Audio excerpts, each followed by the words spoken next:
예, 지금 소개받은 김상원입니다. 저는 소개해 주신 대로 상명대학교 역사 콘텐츠 학과에서 교수로 재직하고 있습니다.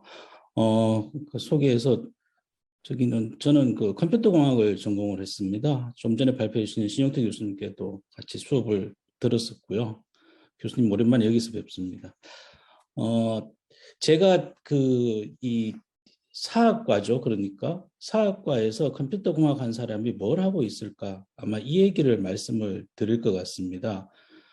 제가 이 상명대학교에 부임하게 된 것은, 그러니까 지금 이제 사업이 끝났죠.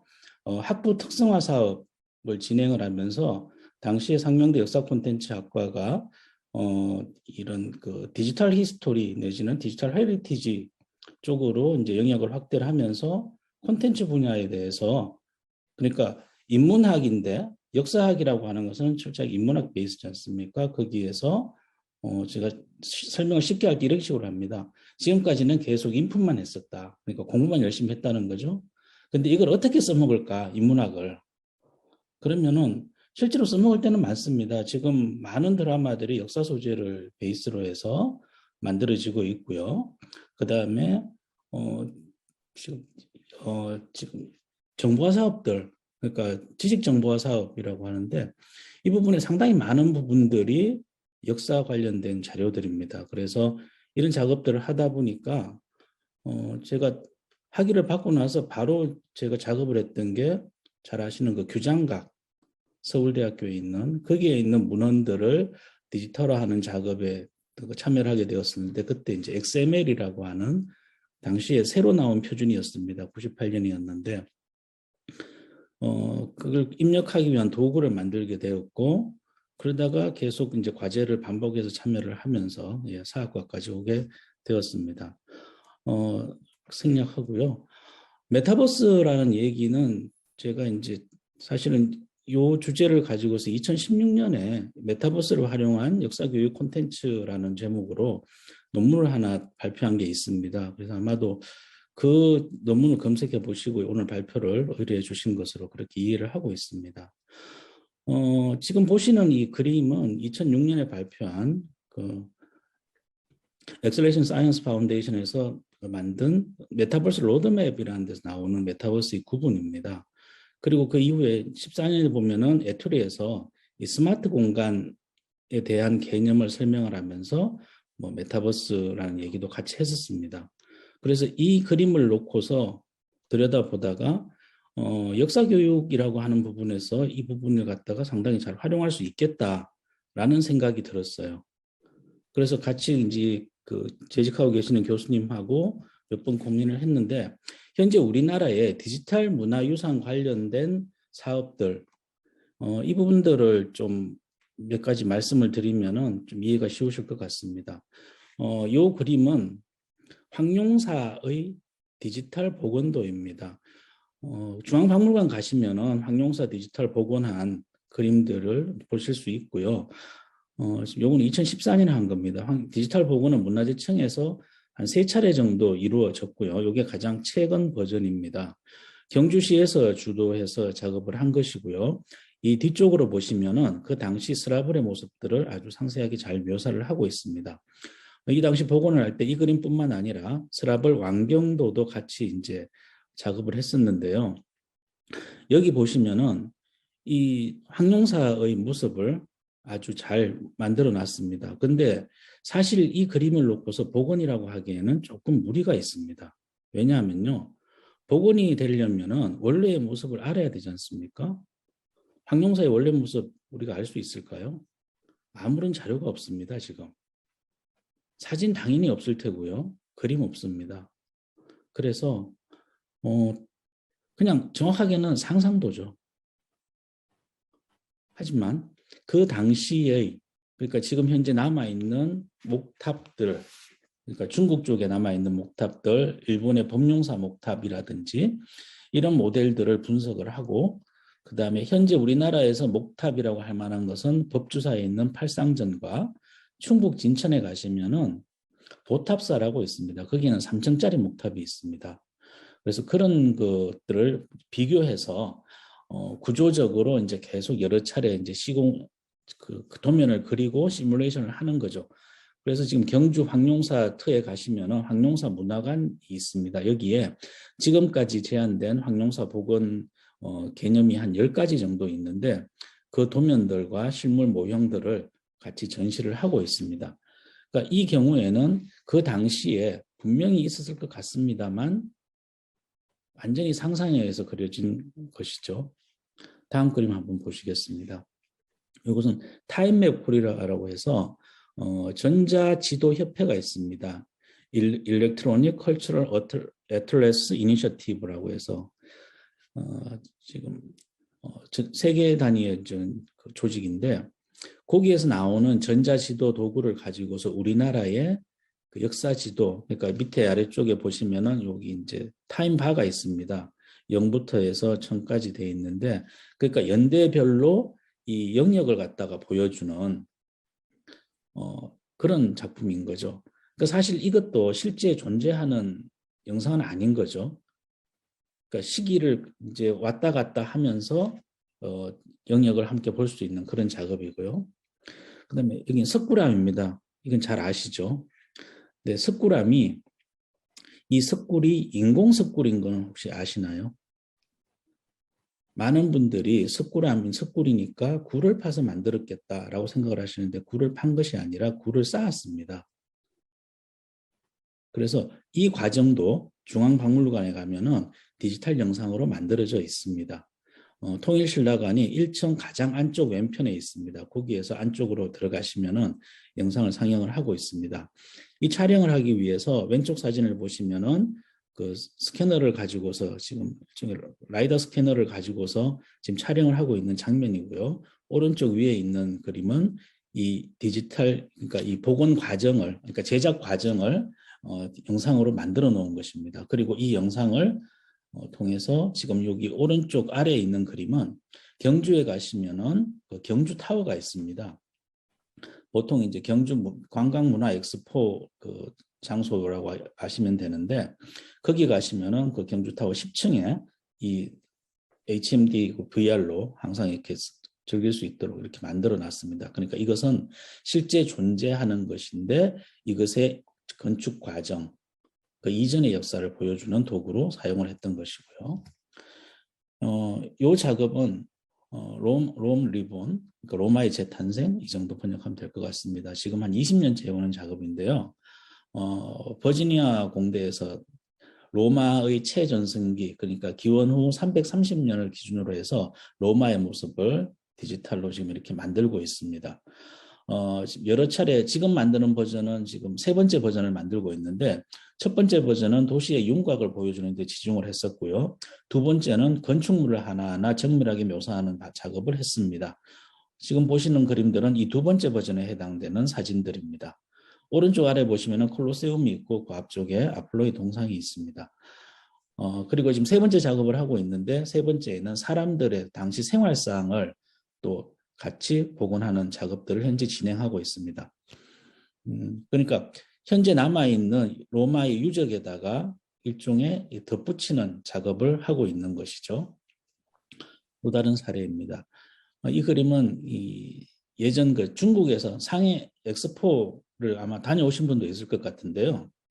이때 그 중국관에서 전시를 한 청명상하도입니다. 이 청명상하도는 송나라의 장택단이라는 화가가 그린 그 당시의 수도인 개봉에 있는 강을 거슬러 올라가는 배를 그린 그림입니다. 원본 그림의 길이는 약 한 15m 정도 되고요.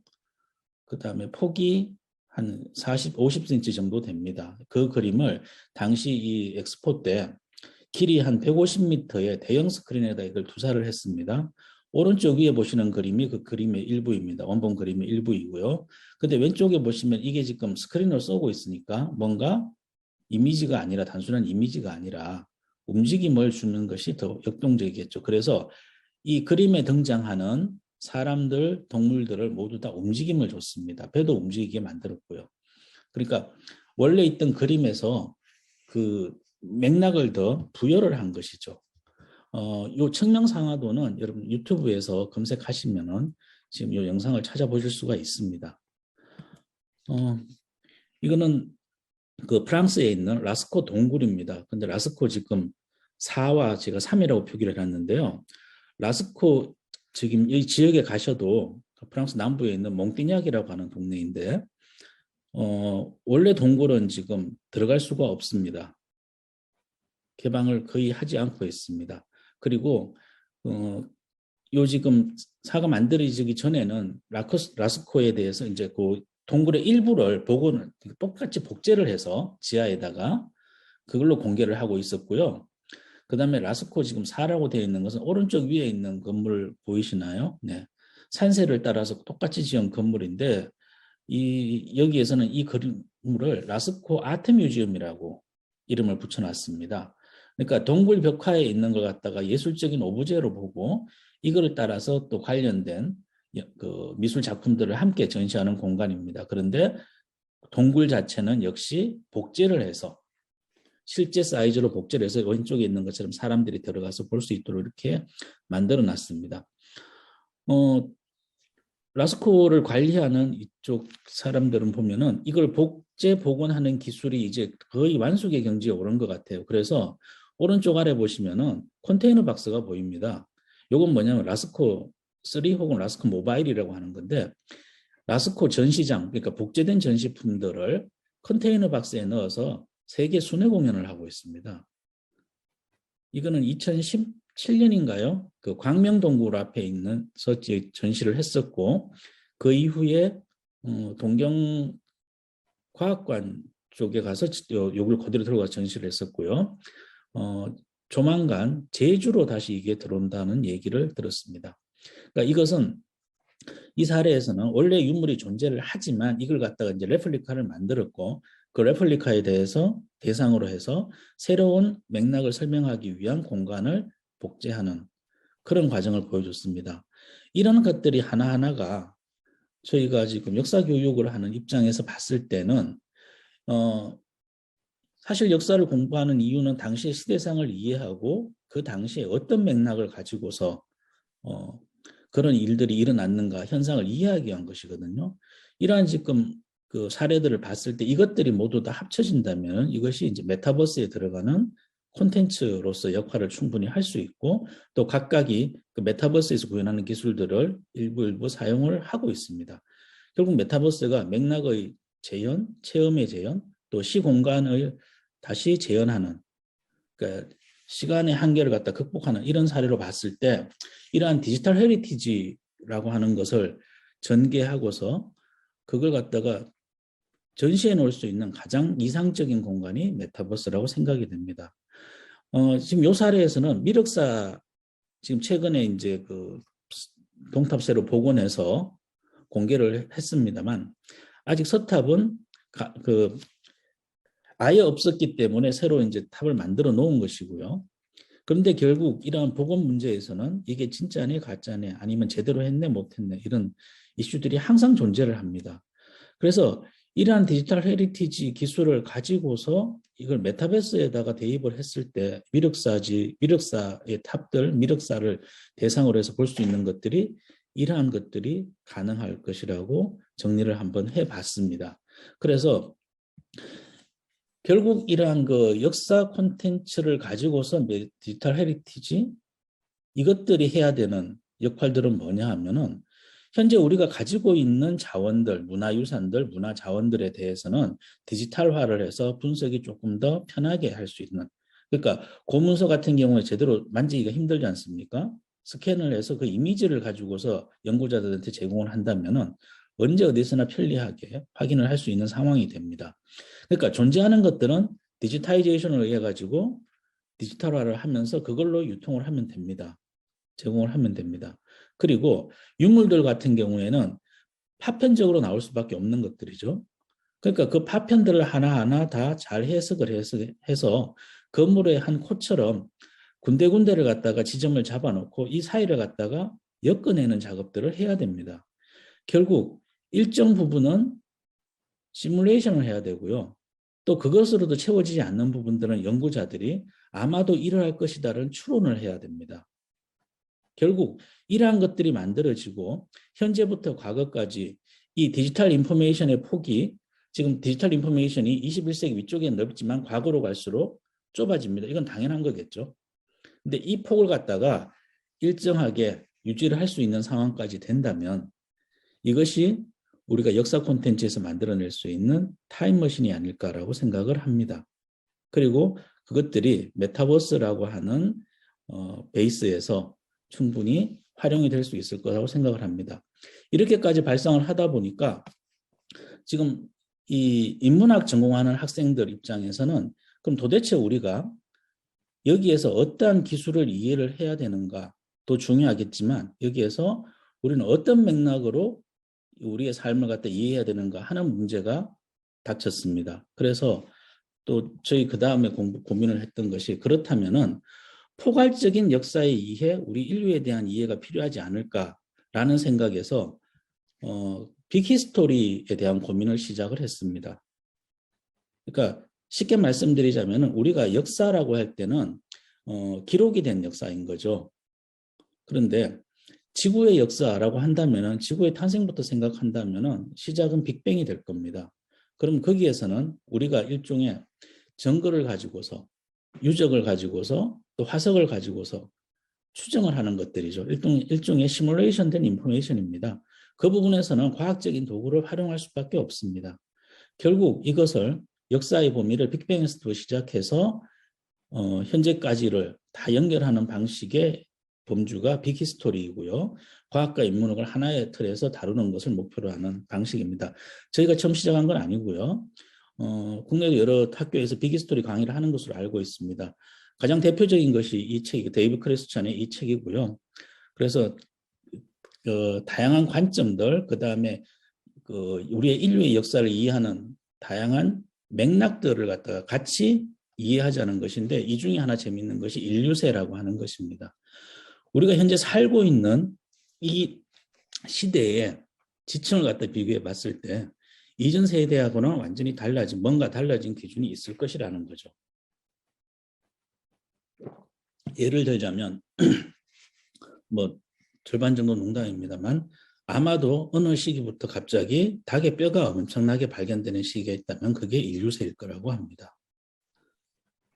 닭의 소비가 엄청나게 많아졌거든요.